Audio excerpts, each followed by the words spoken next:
이어서 1장의 마지막 세 번째 절 데이터의 종류에 대해서 살펴보도록 하겠습니다.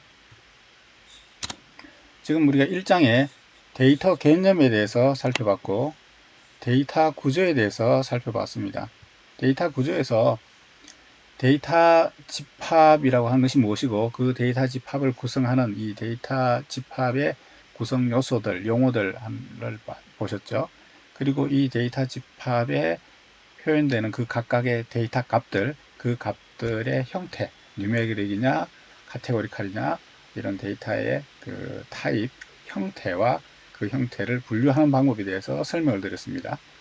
이 3절에서는 앞에 이 데이터 구조 관점에서의 그 낮은 관점에서의 그 데이터들의 분류가 아니고 이제 그런 데이터들이 모여 있는 조금 더 그 높은 차원에서 조금 더 그 위차원에서 이 데이터들의 구조나 형태, 의미를 한번 분류를 한 것이 데이터 종류의 마지막 절이 되겠습니다. 우리가 각 분야마다 사용하는 이 데이터가 어떤 그 종류, 즉 어떤 형태로 조금 더 상위 관점에서 분류를 할 수 있냐면 레코드 형태로 표현된 데이터냐, 혹은 그래프 형태의 데이터냐, 혹은 데이터가 순서가 있는 데이터냐, 이렇게 크게 세 종류의 데이터의 종류로 구분을 해볼 수가 있습니다. 그래서 이 각각의 종류에 대한 의미를 말씀을 드리겠습니다. 마찬가지로 어떤 종류의 데이터냐에 따라서 데이터를 분석하는 기술이 다르고 거기에 따른 데이터 전처리 방법이 다르기 때문에 우리가 다루는 데이터가 어떤 범주, 어떤 종류의 데이터인가 라고 하는 것을 이제 이해할 필요가 있죠. 그래서 이 데이터의 종류에 대해서 마지막으로 한번 살펴보겠습니다. 예, 여기 보시게 되면 이제 데이터와 관련되는 여러 용어들에 대해서, 여러 개념들에 대해서 지금 이게 이제 소위 이제 워드 클라우드라 그러죠. 어떤 관련되는 개념들을 이렇게 쭉 그 배치를 이렇게 자유롭게 해서 하나의 이제 그 구름처럼 생겼다. 그래서 이걸 이제 워드 클라우드라고 그러는데, 어쨌거나 이제 데이터와 관련되는 이제 여러 가지 용어들이 있는데, 이제 이번 절에서 배울 것은 데이터의 종류, 데이터가 어떤 형태로 분류될 수 있는가라고 하는 것을 이제 설명을 하고 있습니다. 아까 말씀드린 것처럼 제일 먼저 레코드 형태로 생긴 그런 데이터가 있다. 그래서 레코드 데이터. 그 다음에 그래프 형태로 생긴 데이터가 있다. 조금 이따 말씀드리겠지만 이 그래프라고 하는 것은 어떤 노드와 노드가 서로 연결되어 있는 이런 모양을 그래프라고 그러죠. 그런 그래프 형태로 존재하는 데이터. 혹은 데이터가 일정한 순서대로 모여있는, 순서대로 모여있는 데이터. 이렇게 크게의 세 가지 종류로 분류를 할 수 있습니다. 레코드 형태의 데이터는 다시 세분해 해보면 트랜잭션 형태로 모여있는 그런 레코드 형태의 데이터, 혹은 매트릭스, 수학의 매트릭스 형태로 되어 있는 데이터. 매트릭스 중에서 데이터가 많이 없고 듬성듬성하게 일부 데이터만 존재하는 것을 스파르스 데이터다 이렇게 얘기를 하는데, 스파르스 형태의 데이터 이렇게 분류를 할 수 있고요. 순서를 갖는 데이터도 조금 더 세분화해서 1차원적인 일렬 순서를 갖느냐, 그러면 시퀀셜 데이터다 이렇게 얘기하고요.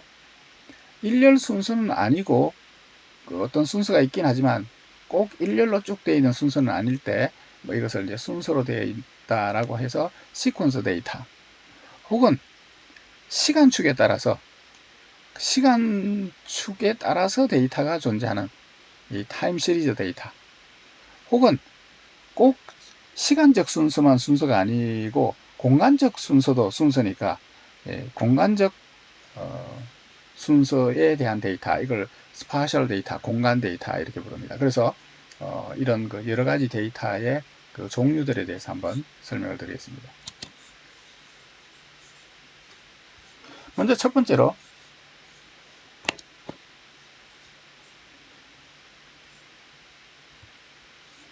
레코드 데이터입니다.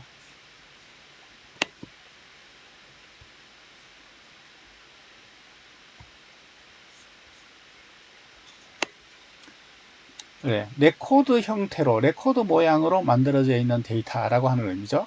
레코드라고 하는 것은 아까 앞에서도 2절에서도 설명이 나와 있습니다만 이렇게 표에 이렇게 행 모양으로 이렇게 생긴 것을 레코드라고 부르고, 이렇게 레코드들 형태로 모여 있는 데이터, 이 레코드 형태로 모여 있는 데이터들은 지금 보시는 것처럼 딱 이렇게 표 모양으로 데이터가 표현될 수 있습니다. 그래서 각각의 레코드는 각 열에 대한 값이 모여서 하나의 행, 하나의 레코드를 이루고 있죠. 요 각각의 열, 요 칸을 속성, 필드, 또 변수, 하여간 이런 다양한 용어로 부른다라고 말씀드렸죠. 그래서 어쨌거나 이렇게 표 모양으로 이렇게 생긴 데이터, 이게 레코드 데이터가 되겠습니다. 데이터베이스 분야에서 또는 데이터 마이닝 분야에서 전통적으로 가장 예전부터 가장 많이 사용되던 데이터 형태, 요게 이제 레코드 형태의 데이터입니다. 레코드들이 쭉 모여 있는 형태고, 각 레코드들은 미리 정해져 있는 고정된 숫자의 속성, 열의 값으로 이루어져 있습니다. 이런 데이터를 또 다른 말로는 형태를 가지고 있다, 형태가 정해져 있다 라고 그래서 정형적인 형태, 정형적인 데이터다, 뭐 이렇게 부르기도 합니다. 어쨌거나 이렇게 표 형태로 표현될 수 있는 똑같은 열과 똑같은 모양으로 이루어져 있는 레코드들의 모임, 이런 형태가 레코드 데이터, 이런 형태의 데이터가 있을 수 있습니다. 그 다음에 이것은 이제 레코드 형태의 데이터인데 생긴 모양이 조금 달라서 트랜잭션 데이터 이렇게 분류를 했는데, 어떤 한 사람이 물품을 사러 와서 물품을 사는 트랜잭션을 했습니다. 다시 말하면 물품을 사는 어떤 동작을, 물품을 하는 구매 트랜잭션, 물품 구매를 했습니다. 그 사람이 구매한 물품들, 빵과 콜라와 우유, 그 다음 사람이 한 물품 구매 행위, 트랜잭션, 이런 거 샀다.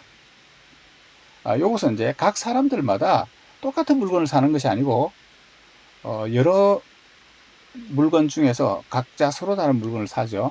요거를 아까 앞에 있는 것처럼 여기 레코드 형태로 하게 된다면 열들이 뭐가 되겠습니까? 열들이 물품의 종류들이 되겠죠. 그러면 이제 각 레코드의 값은 그 물건을 몇 개 샀냐, 안 샀냐 이렇게 될 텐데, 이렇게 되면 이제 열이 굉장히 커지기 때문에 이런 형태로 표현하는 것보다는 각 트랜잭션에서 자기가 산 물건이 뭐냐라고 하는 것을 이제 리스트 형태로, 목록 형태로 이렇게 표현하는 것이 조금 더 효과적으로 데이터를 표현할 수 있습니다. 그래서 이렇게 각 트랜잭션들에서 뭘 했냐라고 하는 이제 데이터를 표현한 이런 형태, 이것을 트랜잭션 데이터다 이렇게 분류를 했습니다. 그 다음에 우리가 수학에서 행렬이 있죠. 이런 행렬 형태로 되어 있는 데이터,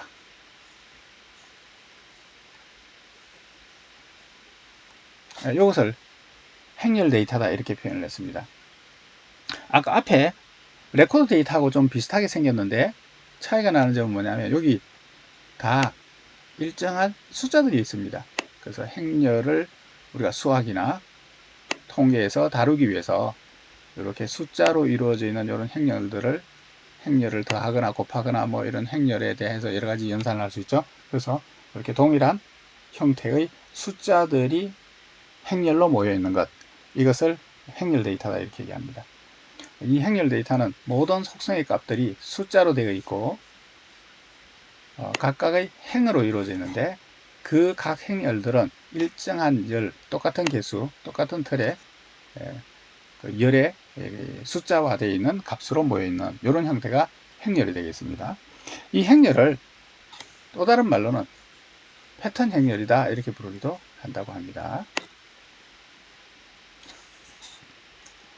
자, 그 다음에는 이제 행렬 중에서 좀 특수한 형태, 행렬 중에서 값이 듬성듬성하게, 여기 지금 값이 있고 여기 값이 있는데 지금 비어있는 0으로 되어 있는 값이 많이 있죠. 이렇게 행렬 형태로 데이터를 표현하다 보면 이렇게 그 값이 있는 경우보다 값이 없는 경우가 훨씬 많은 이런 행렬이 나올 수 있습니다. 이런 종류의 형태의 행렬을 특별히 희박한 행렬, 스파르스 행렬이다 이렇게 부릅니다. 이 행렬이 스파르스해지면 행렬 다루는 것에 대해서 효율이 떨어지거든요. 그래서 이 스파르스한 정도를 어떻게 해결할 것이냐라고 하는 그런 이제 이슈가 존재하는데, 자, 어쨌거나 행렬 중에서 값이 있는 경우보다 없는 경우가 더 많은 행렬, 이것을 희박한 행렬이다 이렇게 부릅니다. 자, 여기까지가 이제 레코드 형태로 생긴 데이터들의 종류에 대해서 이제 말씀을 드렸고, 또 데이터 종류 중에는 그래프 형태로 생긴 그래프 데이터들이 많이 있습니다. 예전에 데이터 마이닝이나 기계학습이나 이런 분야에서 레코드 형태의 데이터를 분석하고 다루는 이런 이제 연구나 시도들이 많이 있었는데, 데이터들 중에는 그런 레코드 형태, 표 형태가 아니라 그래프 형태로 되어 있는 데이터들이 많이 있습니다. 예를 들어서 소셜 네트워크, 어떤 친구가 있고 그 친구가 누구하고 친구고 또 그 사람 또 누구하고 친구, 이런 친구 관계. 이 친구 관계는 누구와 누구 사이에 관계가 있느냐라고 하는 것을 이제 표시한 것이 이 친구 관계 네트워크, 소셜 네트워크이죠. 이런 것들은 표 형태로 표현하기가 곤란하거나 표현을 한다 하더라도 매우 복잡하기 때문에 이렇게 그래프 형태로 표현하는 것이 조금 더 단순하고 그것을 이제 직접적으로 표현할 수가 있습니다. 이런 그래프 형태의 데이터가 굉장히 많이 있습니다. 뭐 누가 누구를 팔로잉 한다든가, 누가 누구의 그 논문을 참조했느냐라든가, 누가 누구를 강의를 했느냐, 가르치느냐, 이런 그 사람 사이에 내지는 어떤 메시지들 사이에 이 서로 간의 그 관계들, 이런 것들이 그래프 형태로 굉장히 많이 존재하고, 이 그래프 형태가 어떻게 되어 있는가를 분석하는 것이 굉장히 의미 있는 그런 그 정보를 많이 제공하기 때문에 이 그래프 형태의 데이터를 어떻게 분석할 것이냐라고 하는 것에 대한 관심이 굉장히 많습니다. 자, 그래서 어쨌거나 데이터 중에는 이렇게 그래프 형태로 생긴 데이터들이 있습니다. 그래프 형태의 데이터는 이제 오른쪽에 그림에서 보시는 것처럼 어떤 객체들, 이 객체를 노드라 부르기도 하고, 여기 지금 나와 있습니다만 버텍스, 우리말로는 정점, 노드 이렇게 부릅니다. 어떤 정점이나 노드, 이 하나하나가 어떤 데이터 객체, 대상 어떤 그 객체들이죠. 이 객체들이 서로 연관되어 있는 것을 선으로 연결해 놓습니다. 이 선을 링크라 부르기도 하고 에지라 부릅니다. 그래서 버텍스 또는 노드와 링크 또는 에지로 표현되어져 있는 데이터, 이것을 그래프 데이터라고 이렇게 얘기를 하는데, 요즘 뭐 소셜 네트워크 뭐 이런 데서 이제 이런 그래프 형태의 데이터 많이 보시죠. 그것 말고도 우리 실생활에서 그래프 형태로 되어 있는 데이터들이 굉장히 많습니다. 뭐 예를 들어서 여기 보시면 웹 문서들이, 웹 안에 링크들이 있죠. 그 링크를 눌러보면 다른 문서로 가고, 그 안에 또 다른 문서에 대한 링크가 있어서 누르면 또 다른 문서로 가고, 그래서 어떤 웹페이지, 웹 문서와 다른 문서 사이에 이 링크로 연결되어 있는 이런 그래프 구조가 되겠죠. 예를 들어서 화학 혼합물 같은 거, 이런 것들도 그래프 형태로 혼합물이 구조를 갖습니다. 이런 식으로 여러 데이터들이 그래프 형태로 되어 있는 데이터들이 있습니다. 여기에 보시게 되면 여기는 DBpedia 하는 사이트에 있는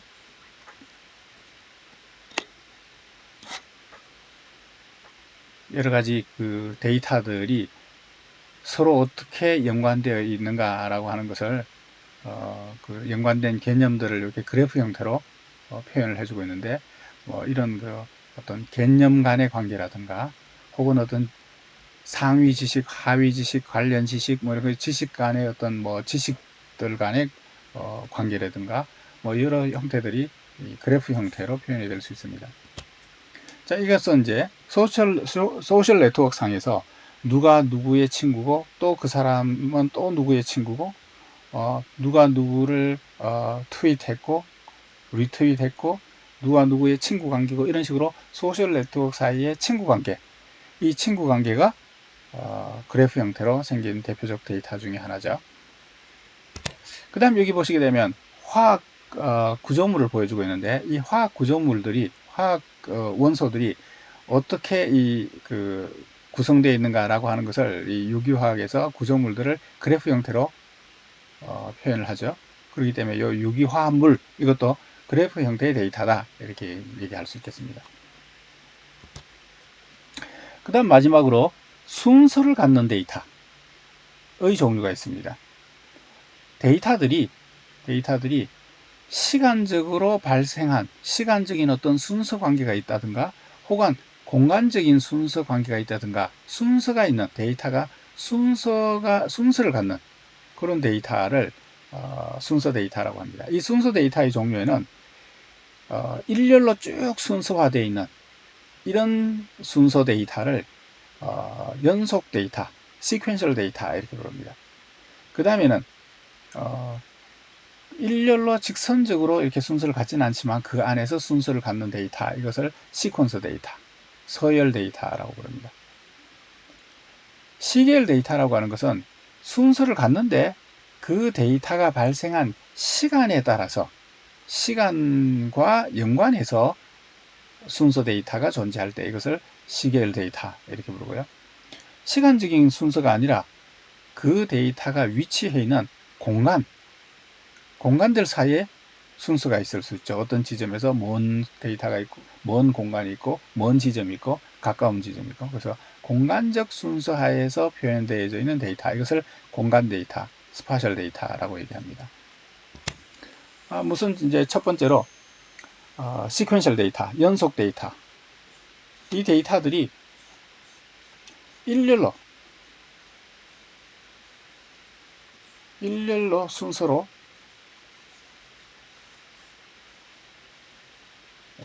일렬 순서로 데이터가 쭉 발생한 거고, 이 일렬로 발생한 데이터들을 쭉 모아놓은 이런 데이터를 순서 데이터 이렇게 얘기합니다.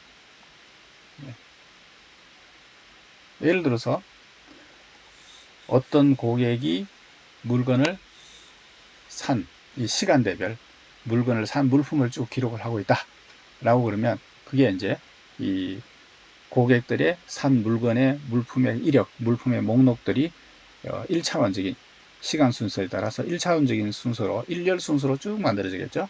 이런 데이터를 연속 데이터, 시퀀셜 데이터 이렇게 할 수 있습니다. 순서가 일렬로 생긴 것이 아니라 부분적인 순서가 있고 좀 더 여러 가지 계층적이거나 여러 가지 형태로 존재하는 꼭 일렬로 되어 있는 경우가 아닌 이 부분 순서를 갖는 이런 형태의 데이터들을 시퀀스 데이터, 서열 데이터라고 얘기합니다. 그래서 데이터들 사이에 순서가 있는 경우도 있고 없는 경우도 있고 그래서 전체적으로 이렇게 순서가 일렬 순서는 아닌 그 안에서 다양한 가지가 있는 이런 형태의 순서 데이터를 포괄할 때 이것을 시퀀스 데이터, 서열 데이터 이렇게 얘기합니다. 지금 이제 오른쪽에 보시게 되면 DNA 시퀀스, DNA의 그 염기 서열이 쭉 나와 있는데 이 염기 서열이 한 가지 일렬적인 순서로 되어 있는 것이 아니라 두 가지 순서가 이렇게 꼬여 있죠.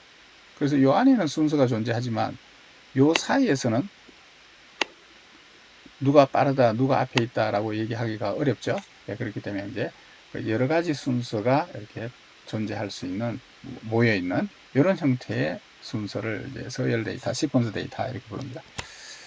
자, 그 다음에 이제 시계열 데이터는 순서대로 되어 있는 데이터인데 시간값이 같이 표현이 되는, 시간에 따라서 순서화되어 있는 이런 것을 타임 시리즈 데이터라고 이렇게 얘기합니다. 일종의 시퀀셜 데이터인데 일렬로 선형적으로 생긴 이런 그 데이터인데 시간적 순서, 그 시간값이 중요한 어떤 요소가 되는 이런 데이터를 타임 시리즈 데이터라고 이렇게 합니다. 여기 지금 그림에 보시는 것처럼 어떤 날짜별로, 시간대별로 주가가 어떻게 움직이느냐라든가 시간대별로 기온이 어떻게 변화됐는가 라고 하는 것을 시간과 함께 유지해서 몇 년도 몇 월 며칠에 주가가 어떻게 되어 있고 몇 년 그로부터 한 달 전 언제 데이터는 어떻게 되어 있고 뭐 온도도 마찬가지로 이런 식으로 요 시간축과 함께 존재하는 이런 데이터를 타임 시리즈 데이터라고 이렇게 얘기합니다. 마지막으로 이제 공간 데이터, 이 공간 데이터는 우리가 그 내비게이션이라든가 뭐 이런 이제 그 지도상에서 어떤 데이터를 볼 때 그 지도의 위치에 데이터가 표현이 되죠. 그래서 위성 분석 사진이라든가 지도상에 있는 데이터라든가 이런 것들이 이제 위치와 연관되어 있는, 시간과 연관되어 있는 것이 타임 시리즈 데이터라면 공간과 연관되어 있는 것은 공간 데이터, 스파셜 데이터라고 이렇게 얘기합니다. 지금 오른쪽에 있는 것은 이제 어떤 그 지역의 온도들의 분포를 지금 이제 이 지도상에서 보여주고 있는데, 어떤 데는 온도가 높고 어떤 데는 온도가 좀 낮고 하는 것을 이제 공간상에서 보여주고 있죠. 이런 이제 공간과 함께 표현되는 데이터를 공간 데이터라고 합니다. 자, 이렇게 해서 1장에 있는 데이터의 여러 가지 의미, 데이터의 여러 가지 형태, 데이터의 여러 가지 종류, 데이터에 대한 전반적인 특징들에 대해서 설명을 드렸습니다. 이상 1장에 있는 내용을 마치겠습니다.